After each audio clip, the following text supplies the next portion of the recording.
Hi, I'm Justin Kanoya, DJ, business coach, and idea sharer. And in this video, I'm going to share how I used Instagram to book a new client for my DJ business. Recently, I actually booked a wedding and the person found me on Instagram. I was DJing an event at the venue that this client of mine is having her wedding, and the social media manager for the venue itself was taking some pictures, and in one of the shots, the one they actually were going to post on Instagram, I was in the foreground. So she asked me, hey, can I tag you in the photo? And I said, absolutely.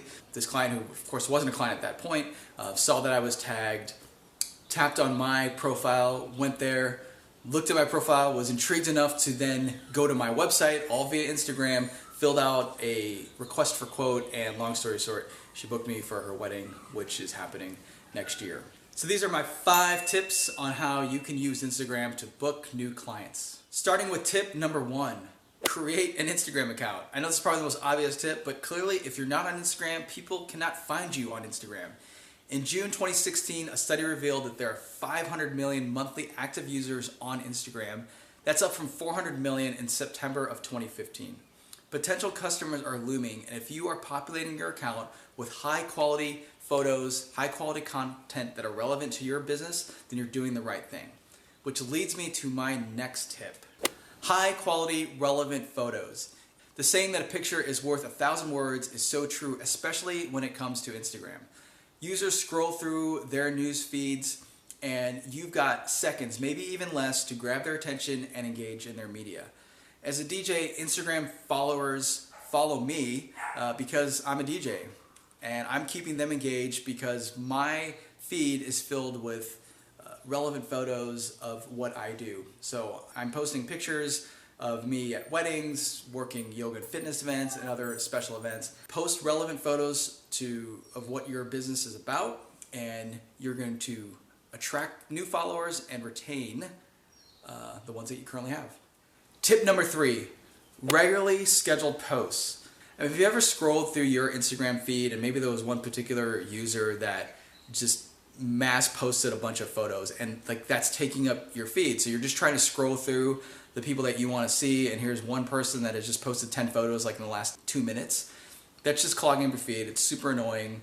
There's also really not a need to post unedited snapshots because, again, we're talking about quality photos. It doesn't make sense to be at your event and just post some random photo and say, hey, I'm here ready to rock this wedding tonight, because most of the time people are not even looking at your image at that very moment. Most of the time that event is already finished, and so your caption is pretty irrelevant. So schedule your posts regularly, and what that really means is you take your images at your event, take the time to write a really good caption, edit those photos so they look as good as possible, and then schedule them when you tend to have people, most of your followers are interacting on Instagram. There's a lot of ways to look at insights. Instagram actually has insights built into it. Tip number 4, engage with your audience. Engaging with followers is one of the primary recommendations of social media. Instagram is a two-way street. To build your following and legitimize what you're doing, you need to engage with the users that are taking the time to engage with you. That means if someone leaves you a comment, acknowledge, thank you. If they ask a question, you answer it. People, they see that. They're looking at all aspects, especially someone that's really interested in you and your business. They want to see how interested and invested you are with your other customers and your followers.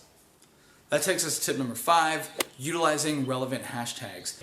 If you're just posting photos and then you're not putting hashtags that are relevant to your business, then people cannot find you. There are people that are, obviously you're going on Google and you're searching for things, but people are also using Instagram, they're using Pinterest, they're using visual media to do their research. It's just so easy to go into these search bars and search for these hashtags, and if there is some compelling, interesting photos, they're going to click through on them and eventually click through to you and hopefully book you. So I know as a DJ, it's really hard to maintain my sanity on just the plethora of marketing opportunities that are available, not to mention just the horde of social media platforms to try to keep up with, and realize that you don't need to necessarily be on everything, but the ones that you do choose to be on, use them effectively, become an expert at them, and just learn to use them properly. By dedicating part of my marketing plan to Instagram, I mean, it's just elevated to one of my most important and cheapest marketing tools. That's going to do it for this episode. If you enjoyed this video and it was helpful for you, go hit like, subscribe, share it with your friends, and of course, follow me on Instagram at djkanoya. I am djkanoya, and I will see you next time online.